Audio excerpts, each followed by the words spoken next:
அமரன் படத்துக்கு அப்புறமா பயங்கர பிஸியா இருக்கிற சிவகார்த்திகேயன் அவர்கள் ரீசெண்டா ஒரு இன்டர்வியூ கொடுத்திருக்காரு. அந்த இன்டர்வியூல லவ்வர்ஸ் டேக்காக என்ன ஸ்பெஷல் அப்படின்லாம் சொல்லி கேட்கும் போது அதை பத்தி ஒரு ஸ்பீச் வரும்போது உங்களுடைய பாஸ்ட் லைஃப்ல ஏதாவது ஒரு லவ் ஸ்டோரி இருக்கா, எங்களுக்கு ஷேர் பண்ணுங்க அப்படின்னு சொல்லிட்டு ஒரு டீம் கேட்கறாங்க.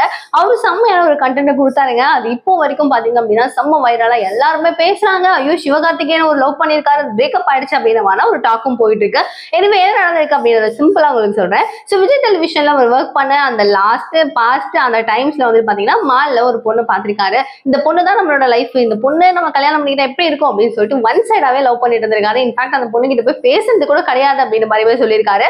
ஸோ ரொம்ப நாளைக்கு அப்புறமா வந்துட்டு பாத்தீங்கன்னா இதுக்கு ஒர்க் அவுட் ஆகாது அப்படின்னு தெரிஞ்சிருச்சு. அதுக்கப்புறம் ரொம்ப ரீசெண்ட் டைமுக்கு முன்னாடி பாத்தீங்கன்னா அவங்களுக்கு திரும்பவும் அந்த ஷாப்பிங் மேல பாத்திருக்காரு. அதே கிடையாது, வேற எங்கேயோ. ஆனா அவ லவ் பண்ண ஒரு பையன் இருக்காரு பாத்தீங்களா, அந்த பையன் கூட இல்லாம வேற ஒருத்தவங்க கூட இருந்திருக்காங்க. ஓகே, அப்பனா அவனுக்கு நம்மளுக்கு கிடைக்காத பொண்ணு அவனுக்கும் கிடைக்கல, அப்பாடா அப்படின்னு ஒரு பயங்கர ஹாப்பியா இருந்துச்சு அவருக்கு. ஸோ எனிவே அந்த ஒரு விஷயம்க்கு அப்புறம், அந்த ஒரு பிரேக்கப்க்கு அப்புறம் தான் நான் திரும்ப ஆர்ட்டையே கல்யாணம் பண்ணிக்கிட்டேன் அப்படின்ற மாதிரிலாம் சொல்லியிருக்காரு. So every one has a super love story, first sight, first அப்படின்னு சொல்லிட்டு நிறைய பேருக்கு இருக்கும். ஸோ நீங்க என்ன நினைக்கிறீங்க? உங்களுக்கு உங்களோட லவர் பேர் வேண்டாம், பட் உங்களோட எக்ஸ்பீரியன்ஸ் ஏதாவது இருந்துச்சுன்னா ப்ளீஸ் கமெண்ட் பாக்ஸ் சொல்லுங்க.